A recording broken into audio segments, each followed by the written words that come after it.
Hello，好高興又嚟咗 C Channel。咁啊，你有冇諗過咧？一間屋咧明明係你嘅，有一日咧突然之間咧就有人話唔好意思，呢間屋咧已經賣咗。咁啊，聽落好似咧 Netflix 嘅劇情咁喎。其中咧日本有一套咧叫做 Tokyo Swindler，咁啊中文叫做地面師。咁啊入邊講咗一班咧專業嘅騙徒啦，揾人假扮業主，整假文件，扮到好真咁喎。咁然後咧就將唔屬於佢哋嘅土地咧賣出去。咁啊買家俾晒錢之後咧，先發現咧真正嘅業主根本冇買過。但係今日咧，我想講嘅話咧就係唔係日本劇集，而係澳門，而係咧葡萄牙最近咧識嘅 investigation 咧報道入邊咧一個令到好多業主咧同投資者都好震驚嘅事。最識嘅報道咧，同一個律師咧 Paula Hopper 咧就指咧可能同一個咧出售房地產嘅網絡有關。而重點嘅係咧有啲房地產被指咧係未經真正業主同意之下咧嘅出售。呢個講法非常之嚴重，因為咧係一般人嘅心目中咧買樓最安全嘅地方咧應該係律師啦、notary 啦、公證文件啦同埋土地登記。交易表面上咧有文件嘅話咧有代表啦、有簽名啦、有證據啦，背後咧亦都好多人咧冒充啦同埋偽造啦，利用咧空殼公司咧，甚至咧用其他人嘅名義咧嘅公司咧做代表嘅喎。咁普通買家咧點樣可以防範咧？呢件事最恐怖嘅地方咧，亦都唔係單純咧有人呃錢啊嚇，咁咧而係咧佢觸及咗一個更深層嘅問題，房地產交易嘅制度而喺建立喺信任上面。你相信咧律師會負責啦，你相信啲文件係真啦，你相信咧登記可以保護你啦，你相信咧賣家係賣家。咁呢位律師咧係騙咗咧有差唔多1000萬歐元嘅，咁個數目咧係非常之唔少啊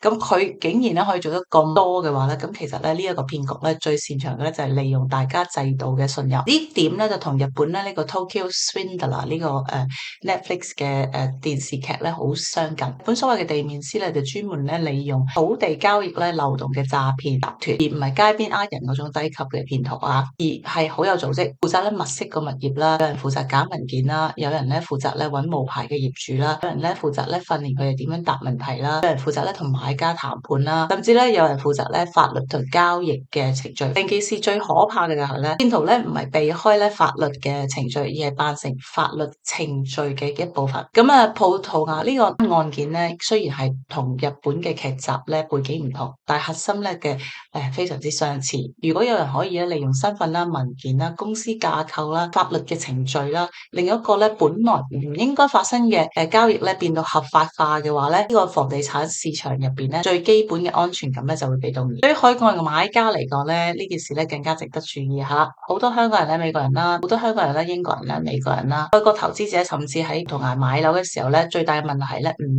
相熟佢嘅語言，唔熟佢嘅法律，都唔相熟咧佢哋點樣登記個系統。好多時候咧就依賴個中介啦、律師啦、介紹人啦，甚至朋友介紹。咁我一直都係講咧，買樓咧你哋好似好專業，朋友介紹應該冇問題。律師亦都可以咧覺得好可信嘅。咁專業身份係好重要，但係咧唔代表你應該放棄基本嘅 due diligence。咁買樓點樣保護自己啊？第一咧一定要查咧 Carta PDL 啦，或者 Certified Permanent。咁你要知道咧物業登記嘅業主係邊個？咁有冇咧抵押啦？有冇查封啦？有冇法律嘅負擔啦？所以買家嘅身份咧一定咧要對得上嘅吓。就唔係淨係睇身份證副本，而係咧確認簽約嘅時候咧有權出手，唔係咧有人幫佢代售。如果咧公司持有物業啦，要查公司登記啦、代表權啦、股東背景啦，而唔好淨係睇個授權書咧就完全相信。咁亦都咧真係唔好咧再盲簽啲文件啊，唔該。第三咧，如果有人用咧 procursal 咧，即係授權書賣樓咧，就更加要小心啦。咁授權書咧要睇清楚個權限啦、日期啦，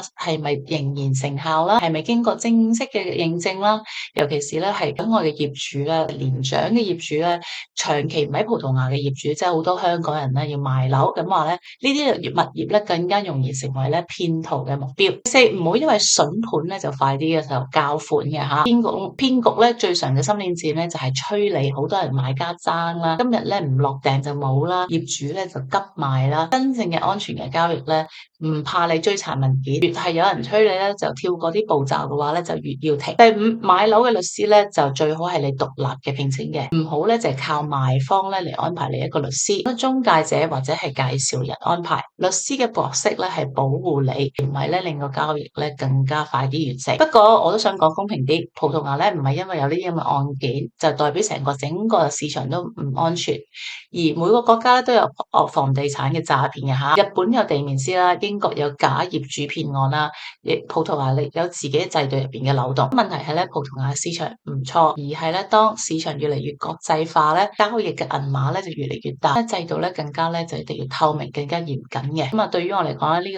個案件咧最大嘅提醒就係咧，房地產唔係淨係睇價錢、地段、回報率，安全性咧本身就係咧個投資嘅回報率嘅一部分。咁一間屋咧平咗好似10%啦，咁其實咧文件如果有問題咧，真係咧咁大隻蛤乸隨街跳咩？咁最可能咧令你損失100%嘅喎。一個交易咧好快咁樣完成，2個禮拜內先完成咧。如果身份未核實啊、權限未確認啊、登記未查清嘅話咧，未必係一個好事嚟嘅。可能咧會令你咧更加快咧去，可能令你咧更加快跌入陷阱。Mortgage Swindler 咧就好似好吸引咁啊嚇，因為咧將個房地產詐騙咧拍得好刺激，咁咧好似一個咧高智商犯罪咁啦。現實方面咧，受害者咧唔係一個劇集嘅角色啦，而係咧真實嘅業主啦、真實嘅家庭啦、真實嘅買家。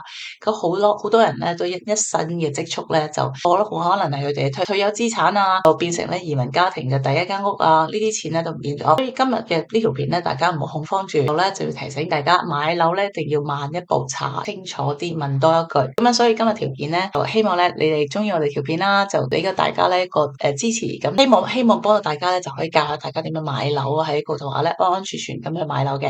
如果中意我哋嘅 channel 嘅話咧，俾個 follow，俾個 like，再見。